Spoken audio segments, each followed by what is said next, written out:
Olá a todos. Eu trouxe o tema contra-colonialidade para discussão aqui nessa pós-graduação, porque é um tema que ele pode ser aplicado em várias áreas, por exemplo, nas áreas de psicologia, na área de educação. Então, nós temos aqui termos, por exemplo, sobre preconceito, racismo, né, essa história etnocêntrica da nossa sociedade. Então, acredito que seja um tema muito pertinente para discussão. Então, para entender um pouco mais sobre esse tema, sobre a colonização e a colonialidade, eu trouxe aqui uma frase para começar, que seria: colonialidade se configurou como um lado obscuro e necessário da modernidade. Então, a modernidade que nós vivemos, né, nos dias atuais, ela é uma modernidade com base em uma história colonial, né? E essa colonização, ela tem como base uma história escravocrata, né? A escravidão foi a base do capitalismo, que foi o grande propulsor aí da era moderna. Então, podemos dizer ainda que a colonialidade é a perpetuação do modelo colonial e de sua essência impregnada em nossa sociedade até os dias de hoje. A colonização, ela se iniciou por preceitos religiosos, né? E só depois de um tempo ela começou a ser por discriminação racial. Então, no começo você não é da religião cristã, né?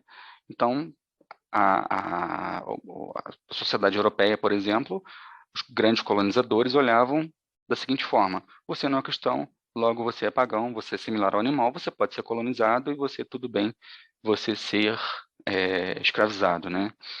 Então, aqui se origina a discussão desse movimento contracolonial, né? Nós podemos citar aqui, já de início, o relativismo e citar o Franz Boas, porque todo esse movimento histórico, ele gerou, nos dias atuais, o que a gente está observando, por exemplo, em relação às sociedades indígenas, né, às civilizações indígenas e o movimento, por exemplo, quilombola, né? Eles têm que lutar para manter a cultura viva, eles têm que lutar para que a cultura deles não fique sempre baseada numa cultura eurocêntrica, numa cultura única, e exatamente essa luta, né, sobre o etnocentrismo e o eurocentrismo.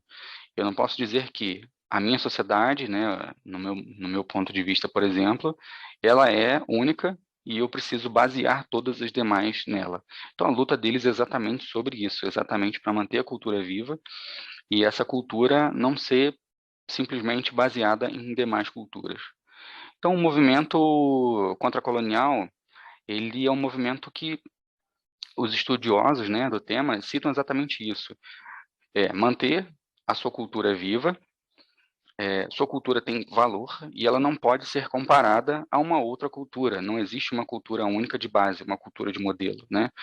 As culturas são distintas e precisam ter o seu valor e o seu respeito. Então, eu trouxe aqui, por exemplo, uma citação de um pensador, né, um poeta, um quilombola, que é o Nego Bispo. Ele é um grande pensador aí da causa quilombola e da contracolonialidade, né, da contracolonização.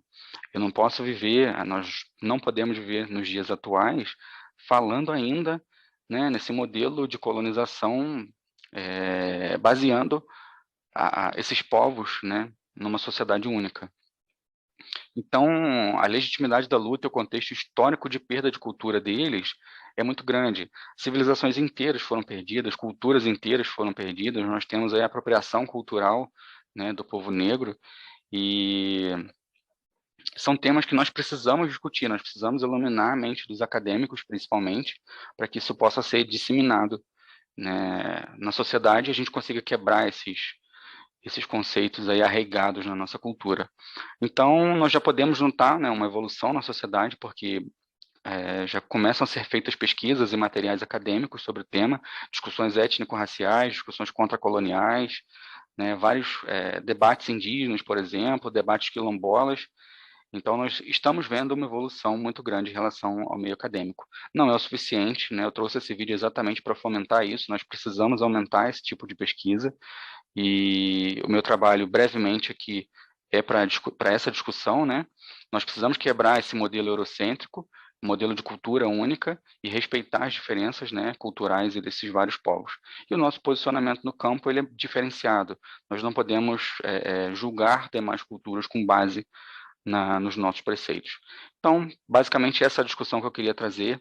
né, iniciar aí um pensamento de quebra de paradigmas em